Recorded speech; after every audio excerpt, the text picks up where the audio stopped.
Have you ever asked yourself, can I really tumble any rock? Yes, you can. I'm going to show you and prove it to you actually in this next video. I collected some of these random rocks right here with my husband. What are you doing, Dan? Picking up rocks for your rock tumbler. Were you forced? Yes. Yes, I totally forced him to do it. He will collect rocks, but it's not his most favorite thing to do. And I really wanted to see if they would tumble. So, here we go. Let's go see if this works. Thank you guys so much for joining me on this adventure. And let's see if we can tumble any rock.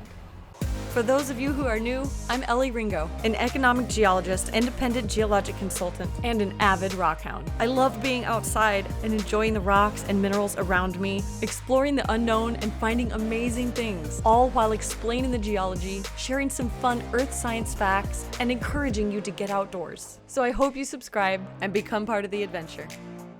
These are Chinese writing stones. They're basically, oh look, my background just went away. Problem fixed. So these are an andesite, and they have really big phenocrysts in them of feldspar, which are the little white minerals that run through them. Now, I'm really hoping that we can get like this amazing polish on these rocks and still preserve those white lines. I know that people make cabs like these, and some of the pieces that you can find of Chinese writing stone are amazingly beautiful. They're absolutely stunning. So I'm hoping that I will be able to create my own beautiful polished version in my backyard in my rock tumblers. So, You guys, I haven't done one of these in a while, but geology and geologist myth or fact. Do geologists force their husbands to collect rocks to put in a rock tumbler? I'm collecting rocks. What are you doing, Dan? Picking up rocks for your rock tumbler. Were you forced? Yes. That's what you should have started with. Look, guys, see, he's got a whole handful. We're almost done. We need more. See, my hands are smaller, so I don't have to pick up as many. Oh, that's how that works. Works every time. I love you. Love you.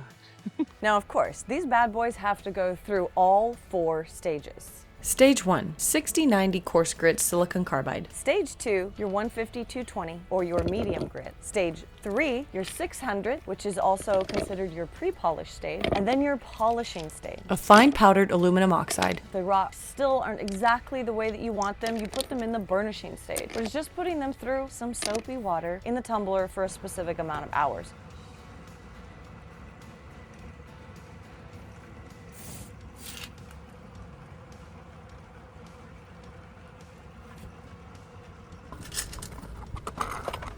I do really hope that these aren't too small. The first time I'm seeing these after stage 1, they've been in here for 6 whole days. I get very nervous about this. Oh boy, oh my goodness sake. Oh. Oops, got it. Okay, oh, everything has lost a lot of volume. Okay, that's what we expected. Wow.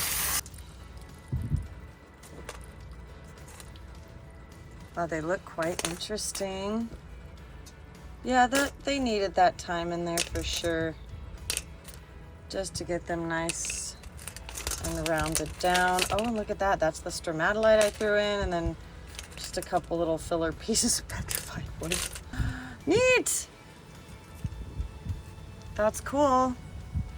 So now, oh, that one actually has a fair amount of chloride in it. I mean, being an ultramafic rock. Ooh, wow, I'll have to look at this under a hand lens. It's purple a little bit. Just most likely iron mixing with the chlorite, but we'll see, and I'll check it out pretty much after it's polished, but you can see these have a nice texture. This is a very, very good sign that it's very, very, I guess, fine and matte, and there's no big, like, scratch marks in it, which is definitely perfect for going into stage 2. These have tumbled down very small, and I don't want to waste the space. We're going to end up putting these into one of my smaller tumblers after I wash them. So they're just gonna go into a soap bath for a couple hours, And then once we get those out, then they will go into a smaller barrel because they're just, you can see like the barrel has so much more volume you can fill up, and I don't want to waste the time, energy, electricity for such a small batch of rocks. Stage 2. This is 150, 220 grit. And 2 tablespoons should be plenty. Ooh. Lots of chalkiness. Dump this in down here. Oh, that's a mess. And that's why we dump it off of my little table, because that is just disgusting right now.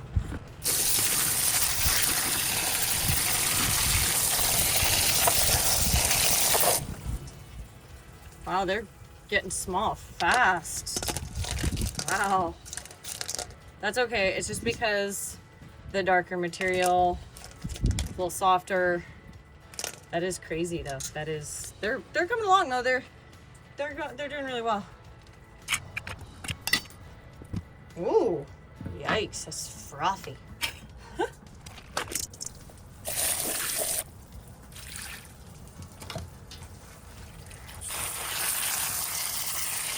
Wow.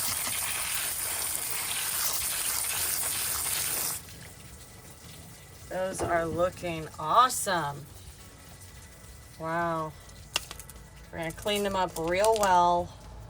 Real well. Put them in a quick soap bath and then put them in the polish stage. And the hose is quite warm, so the soap flakes are already starting to dissolve, but this is just maybe a teaspoon of soap flakes that have been shredded, and it's just ivory soap, and we're going to let this tumble for a couple hours just to clean them off, but don't leave it in there any longer than just a few hours. I don't know if you can see this or not, but the bubbles are slightly gray colored. It's difficult to see really, but look at how dirty the water is. Yeah, that is not clean. This is why we use soap in between each stage to clean off our rocks in between tumbling stages. The polish that I use is aluminum oxide. It's ground to an extremely fine powder, and I only use about a tablespoon for the amount of rocks that I have in this tumbler. I didn't continue showing you me filling up the tumbler with grit and water because I figured that gets kind of old. So you get the point. Ugh, these are, oh gosh. Ooh. Hang on. These are out of, well, this is the final stage. This is the polish. Why is it brown? This is supposed to be white. Uh-oh. Oh boy, I hope these are polished. Ooh. Okay.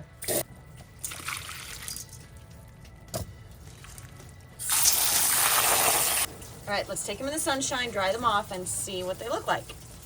I was very shocked that we did lose a lot of volume, although at the same time I'm not surprised because of the rock type.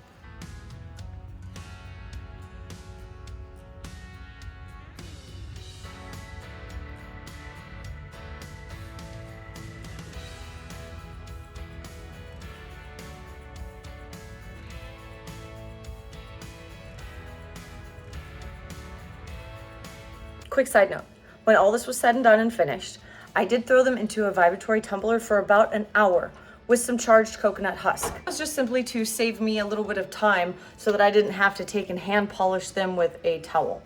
I did put them in a burnishing stage at the very end of the tumble for about 5 hours. I don't really like to go any longer than 5 hours on a burnishing stage. However, if it is something that's silica based, I will leave it in there for up to a day. It's just your personal preference. But even after a burnishing stage, you can still get a film on the rocks. And I think that's maybe left over from the soap. And it's not the good type of film that's helping polish it. It's actually making it dull. And so I'll take it in a hand towel and I'll rub the rock really fast for a few seconds. But that takes a really long time when you have a bunch of rocks. So it's just easier for me to throw them in the vibratory tumbler. Overall, I'm extremely pleased with the result. I hope that you guys go out and find your own rocks to tumble, because you can tumble any rock. You just gotta do it the right way. Thank you guys so much for joining me on this rock tumbling adventure, and I'll see you on the next one. My cat's trying to escape. Thor? Thor?